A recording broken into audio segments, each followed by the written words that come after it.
Hidup itu memang gak ada yang pasti. Seringkali kita ngerasa kita ini lagi ada di persimpangan. Keputusan apa yang harus kita ambil supaya kita ini bisa sesuai dengan goalsnya kita ke depannya. Biasanya kita ini selalu akan ada penyesalan-penyesalan di kebelakang kemarin. Kenapa ya dulu waktu aku masih muda aku gak coba untuk belajar hal ini? Kenapa ya dulu aku gak pernah ikut komunitas ini supaya aku bisa jadi jauh lebih berkembang? Hal-hal penyesalan itu memang kita gak akan pernah bisa rubah. Yang paling penting adalah bagaimana caranya supaya kita tidak melakukan hal yang salah lagi ke depannya. Ada 6 ilmu yang menurutku sangat penting dan ini bakal menjadikan kalian jauh lebih sukses kalau kalian tahu di usia 20 tahun dan kalian kuasain ilmunya itu. Nah, poin yang pertama itu adalah jualan. Jualan ini adalah jantung dari perusahaan itu sendiri. Setiap kali kalian itu tidak tahu cara nge-branding, setiap kali kalian nggak tahu cara produksi gimana, nggak tahu caranya kalian itu nyetok barang seperti apa, hire orang seperti apa, yang paling penting dan harus kalian kuasain itu adalah jualan itu sendiri. Jualan ini akan meliputi dari banyak hal. Jualan secara online dan jualan secara offline. Jualan secara online artinya kalian harus tahu cara membuat konten yang benar seperti apa. Dan kalian harus memahami medium-mediumnya apa aja, karena treatment dari setiap medium itu berbeda-beda. Kalian jualan di YouTube itu akan beda, jualan di TikTok akan beda, jualan di Instagram itu juga akan beda. Nah, di situ kalian juga akan belajar cara mengoptimalkannya, bukan hanya sekedar konten, tapi juga cara menembak target audiens secara ads yang benar itu seperti apa. Cara kalian membaca data-data audiens yang sudah kalian collecting. Apa sih sebenarnya yang mau orang-orang itu inginkan? Bagaimana cara mengambil angle yang bagus? Bagaimana cara videografi yang bagus, fotografi yang bagus? Semua ini harus kalian pelajari. Memang pasti akan ada banyak hal yang kalian tidak ngerti, kalian tidak notice, tapi nggak masalah. Kalian tahu aja dasarnya, cara untuk winningnya, konsep dari pikirannya itu gimana cara win the competition-nya. Itu aja udah cukup. Nextnya, kalian ketika sudah bisa menguasai itu, pelan-pelan kalian autodidak akan belajar lebih bagus lagi untuk membuat sesuatu. Dan kemudian ada juga jualan secara offline. Jualan secara offline bukan hanya tentang kita itu meyakinkan seseorang. Ada banyak hal yang harus kalian pelajari. Dari cara kalian berpakaian, cara kalian itu ngomong, cara kalian body language-nya benar, cara kalian memberikan intonasi dalam setiap kalian berbicara. Itu sangat penting. Karena ketika kita dealing dengan people, itu akan kerasa bedanya. Bagaimana kalian itu bersikap, manners kalian bagus, knowledge kalian banyak. Ini akan dilihat oleh customer kalian. Kalian bisa jualan juga produk kalian untuk mendapatkan barang-barang yang lebih murah. Dengan kalian pede, kalian yakin ini bisa jadi besar, nggak sedikit loh orang-orang yang bakal bilang, oke, aku kasih kamu harga murah banget karena aku yakin perusahaan kamu tuh bakal gede. Karena aku ngeliat dari foundernya ini seperti apa. Nah, ini nggak jarang sebenarnya terjadi. Dan ini akan menjadi unfair advantage ketika kalian itu punya semuanya dalam diri kalian sendiri. Dan setelah kalian ini berhasil jualan, uang kalian sudah bisa masuk ke dalam perusahaan. Poin yang nomor 2 yang paling penting itu adalah keuangan. Kalau bisa balik ke zaman dulu, aku akan belajar keuangan jauh lebih dalam itu pertama kali sebelum aku memulai bisnis. Tapi kebanyakan orang-orang zaman sekarang yang penting adalah jualan dulu. Tapi nggak pernah tahu sebenarnya uangnya mereka itu yang didapat sebenarnya seberapa banyak. Omsetnya mereka itu tahu, tapi profitnya mereka itu kadang-kadang masih ngawang-ngawang. Ya atau enggak? Aku pengen kalian jawab jujur. Apakah kalian masih ada di posisi seperti itu? Kalian bisa ngobrol di kolom komen kalau kalian itu masih di posisi itu. Keuangan ini tuh sangat penting karena ini jantung dari perusahaan untuk menentukan keputusan kalian ke depannya. Keuangan itu sebenarnya seperti kita lagi check up ke dokter. Kadang kita ngerasa tubuh kita tuh sehat banget, kita selalu bisa beraktivitas dengan maksimal, tapi kita nggak pernah tahu sebenarnya ada nggak sih masalah atau penyakit lainnya atau mungkin kebocoran-kebocoran lainnya. Nah, di sini tugas keuangan itu adalah bisa membaca bahwa kalian itu sehat atau tidak. Walaupun sebenarnya di luar kelihatan omsetnya gede, sehat banget, belum tentu loh kalian punya profit itu gede. Kalian bisa ngerasa, wah, omset yang masuk banyak, tapi kok setiap bulan uangku tuh berkurang sangat banyak. Nah, ini harus dicek sama dokter-dokter terdekat. Kalian harus bisa membaca data-datanya supaya kalian tahu kalian ini lagi sehat atau enggak. Karena keuangan nggak hanya sekedar P&L aja, banyak yang harus diperhatikan, mulai dari cash flow dan juga perpajakan itu sendiri. Nah, kita harus tahu jangan sampai ketika kita sudah besar baru kita itu sadar sadar bahwa kita ini salah. Dan ujung-ujungnya uang kita yang sudah capek-capek kita kumpulkan itu harus kembali lagi ke negara.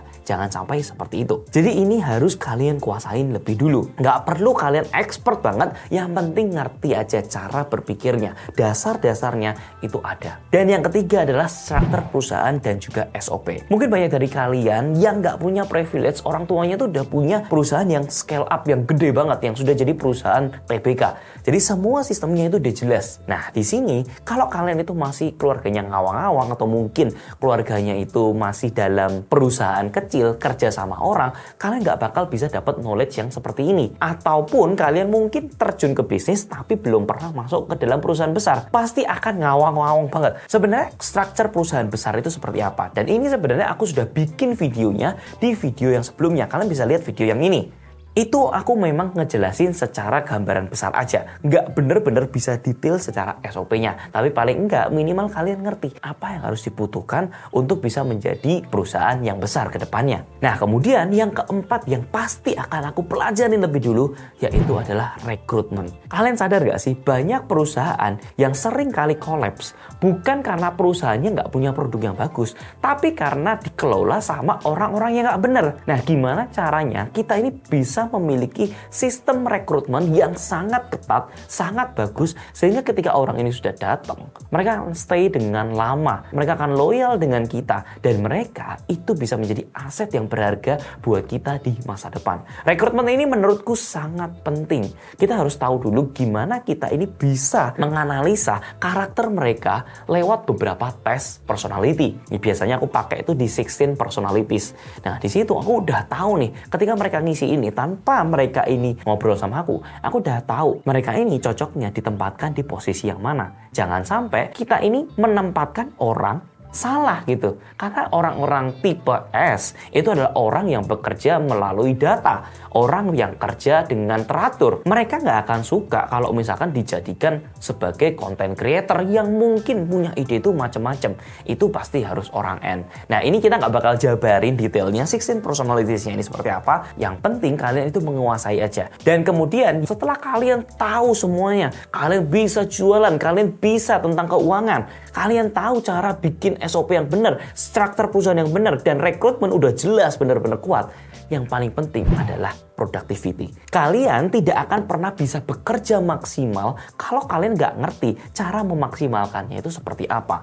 Ya sama seperti aku dulu, aku ini ngerasa aku tuh harus bekerja 24 jam. Tapi semenjak aku ketemu dengan banyak orang-orang yang hebat, konglomerat yang hebat, mereka itu ada satu persamaan. Mereka tidak sibuk-sibuk banget. Yes, mereka itu kerja di jam kerja. Tapi setelah itu mereka biasanya bisa menikmati hidupnya. Nah, mulai dari situ aku mencari cara. Kayaknya ada yang salah sebenarnya dari aku. Kenapa aku nggak bisa seperti mereka? Oh, ternyata tugas mereka sebagai CEO atau mungkin sebagai owner, mereka harus bisa rekrutmen orang-orang yang hebat. Mereka harus tahu mereka punya planning itu seperti apa. Dan mereka itu planningnya sudah di awal depan. Bukan planningnya itu dilakukan setiap hari beda-beda terus. Nah ini yang menjadi pembedanya. Orang semakin besar, mereka berpikir semakin jauh. Dan orang yang masih levelnya kecil sama seperti saya juga, ya kita biasanya mikirnya tuh day to day. Nah di sini saya sudah mulai berubah cara pemahamannya. Saya belajar untuk bisa jadi jauh lebih produktivitas lagi. Dan ini aku terapin juga kepada timku supaya mereka sama-sama bisa produktif seperti aku. Yang penting adalah belajar ngerti gimana cara bikin to-do list yang benar. Gimana caranya bikin planning 3 bulan yang ke depan. Bikin planning 1 tahun ke depan mau jadi seperti apa. Itu yang harus dilakukan kita sebagai pemimpin dari perusahaan. Dan yang terakhir, yang keenam, saya pasti akan belajar tentang investment. Di sini, ketika kita sudah punya semuanya, kita sudah belajar semuanya, ada satu hal yang pasti untuk kita pelajarin, yaitu adalah berinvestasi. Karena kita nggak pernah tahu ya teman-teman, ketika kita perusahaan sudah semakin scale up, pasti akan ada di titik tertentu, teman-teman itu ngerasa uangnya ini nggak bisa diputar di bisnis ini lagi. Karena apa?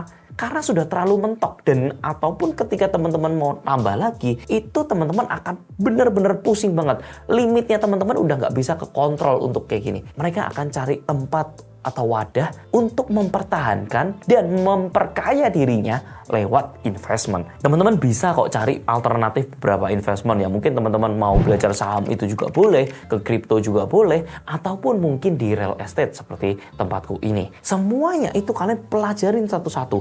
Akan ada beberapa orang yang mungkin itu nyamannya di saham, atau ada yang mungkin mereka nyamannya mungkin di kripto karena mungkin mereka lebih senang dengan uang yang lebih cepat untuk dapatnya dengan high risk yang lebih cepat. Porto setiap orang itu akan berbeda-beda. Biasanya semakin kecil pendapatannya, biasanya tipikalnya akan lebih beresiko. Atau mungkin ketika sudah mendapatkan uang yang jauh lebih besar, mereka akan ngerasa harus cari tempat yang lebih aman untuk mempertahankan dan memperkaya dirinya lewat properti. Jadi semuanya ini ada treatmentnya yang berbeda-beda dan mungkin teman-teman bisa pelajarin itu semua. Karena apa? Nggak ada salahnya untuk terus upgrade diri. Karena ini ketika teman-teman sudah menguasai semuanya ini, kalian ngobrol dengan orang itu pasti jadi jauh lebih meyakinkan. Karena apa?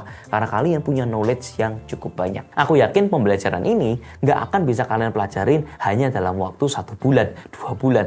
Yes, nggak. Ini akan memakan waktu kalian bertahun-tahun. Dan kalian bukan hanya mengetahui dan belajar, tapi memahami dan mencoba untuk praktek sedikit demi sedikit. Nggak ada ilmu yang benar-benar bagus. Ibarat perang zaman dulu, kalau kita cuma punya ilmu, itu kita cuma punya pistolnya aja. Tapi kalau kita tidak pernah tahu belajar cara menembak, pistol ini akan jadi tidak berguna di perang kemudian hari. Jadi teman-teman, kalau misalkan aku disuruh balik, aku pasti akan menguasai 6 hal ini terlebih dahulu di usiaku yang lebih muda lagi. Dan aku yakin setelah aku menguasai ini, perjalanan karirku itu tidak banyak yang namanya keceklung-keceklung terus. Pasti akan jauh lebih efektif, jauh lebih efisien, dan jauh lebih produktif. Semoga dengan video ini kalian bisa bersiap diri supaya ketika besoknya ada perang, kalian sudah punya senjata dan kalian tahu cara menembaknya. Saya Antoni Sudarsono, semoga video ini bisa membantu. Jangan lupa untuk share ke teman-teman dan like video ini sebanyak-banyaknya. Thank you for watching and I'll see you in the next video guys. See ya!